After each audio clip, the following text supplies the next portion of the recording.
So what I want to look at today is this second generation sling that I made that comes apart so that when you're grooming your dog, their toenails, it makes it very easy to put them in a sling, and then you would hang them or attach them to this unit. Now this is my first generation, but I just wanted to show you this. Now this one does not come apart. This is all welded together. You see the feet on the bottom. It's got some angle bracing there. And then it's got that bar across the bottom. But after using this for a while, it really works great, but it's very, it's not convenient to get it into the house. And it's all one piece. It's not heavy, but it's got some weight to it. It's made out of 1-inch tubing, 1/8 inch, and I thought we could eliminate a few things and make it come apart. It'd be much more viable to use in a home, and if you want to take it apart, put it in a closet until the next time you use it or store it somewhere, it's easily done. Now let's compare that unit to what you see here, which is in 3 pieces. You have the 2 legs, and you have that center bar, and that center bar will go on over the 2 legs, and then you'll see it's got that knob there on both sides that allow you to clamp it down to give it rigidity and keep the 3 pieces together. To construct this, there's 2 different stock sizes that I used.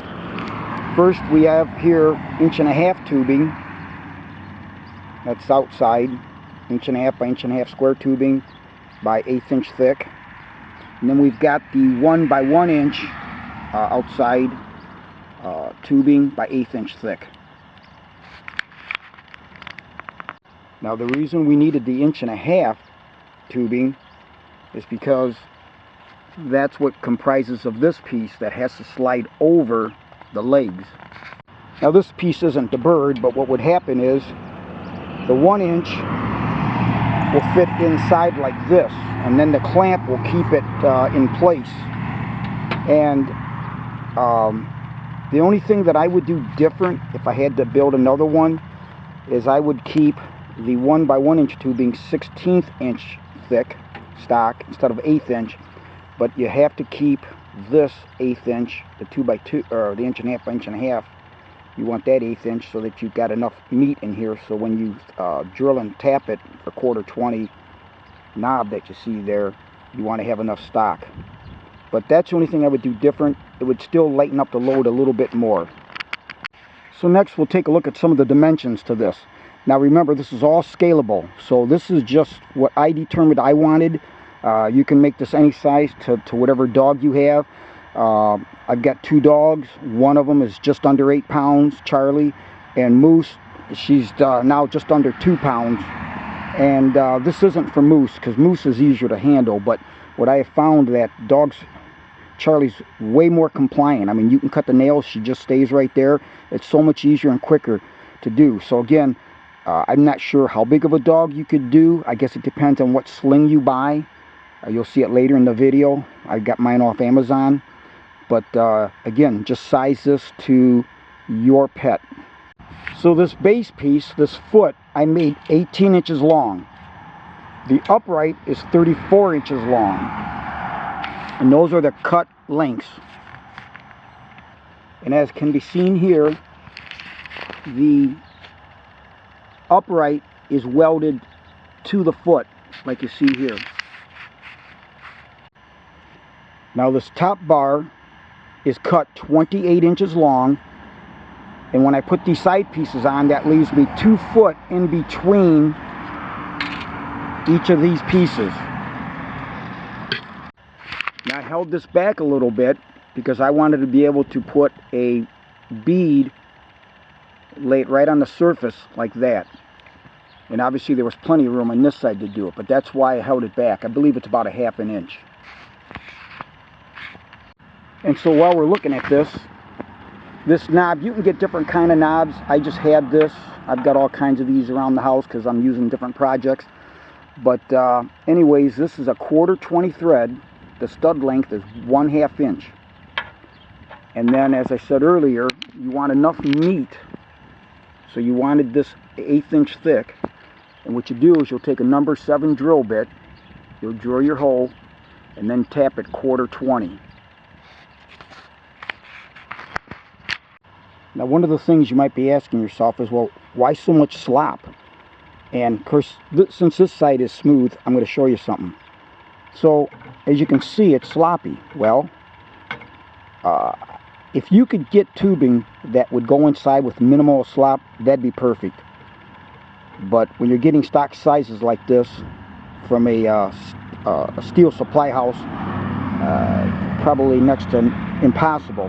So, the thought behind this is this knob is going to tighten it up and automatically push it into position. So let me show you. I'm going to go down here like this, and I'm going to turn it just like that. Now let me turn the knob, and as you can see, as the knob pushes against this stock, it automatically straightens it out.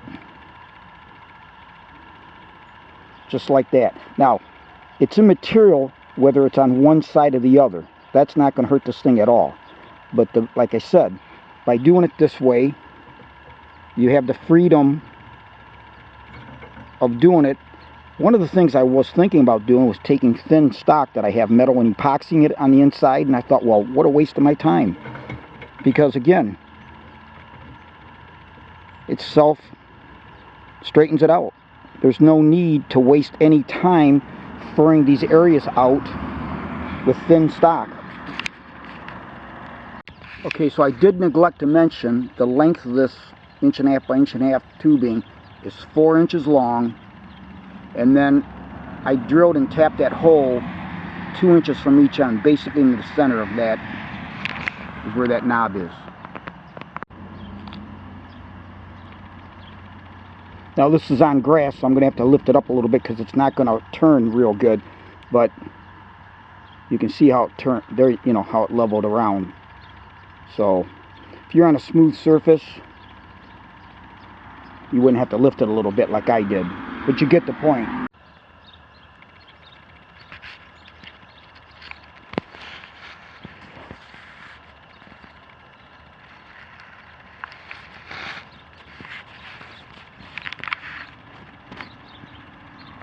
So here you can see a comparison of the two.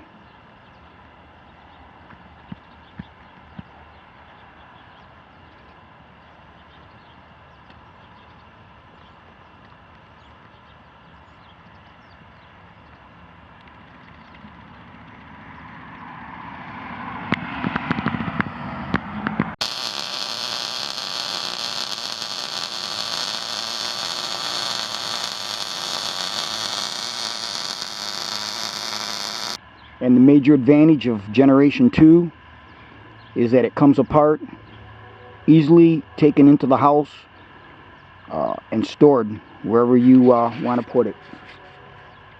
Alright, so I'm going to do a demonstration here with my dog Charlie. As I stated, she's just under 8 pounds. And I think she's about, yeah, she's 15 years old, going to be 16 this year. Anyways, I wouldn't do any dog nail cutting without a trimmer like this. I've got another brand, they're both equally is good, but these electric grinders that have grinding wheels, I find are perfect. It just takes all the guesswork out of trying to hem haul around with the clippers. And then over here on the left side is what I bought back last year from Amazon. They have different sizes. This is called a dog grooming hammock for extra small dogs hanging harness holder. That was a mouthful. But these things work great because the dog is in this harness, which will hang from that unit that I made, and they're compliant. They just stay right there. They don't fidget, and you can do their nails in a very short order. And then for those of you that are curious as to what harness I'm using,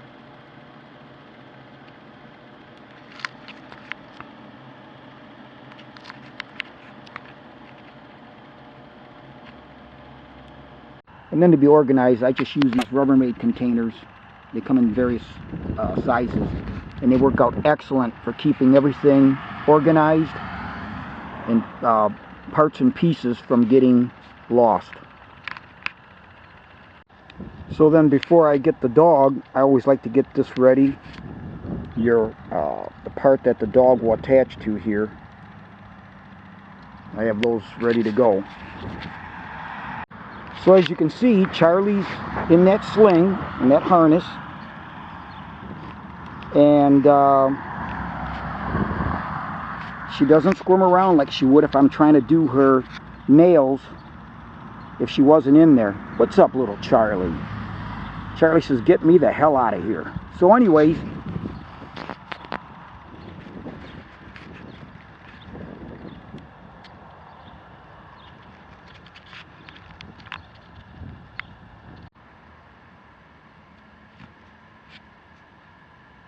Charlie.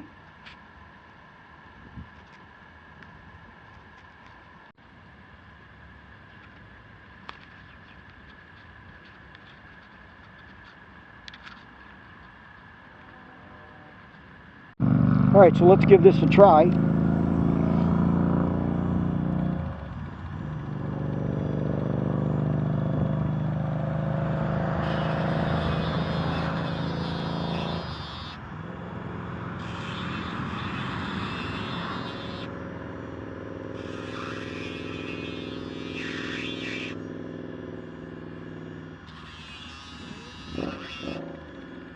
Good girl, Charlie.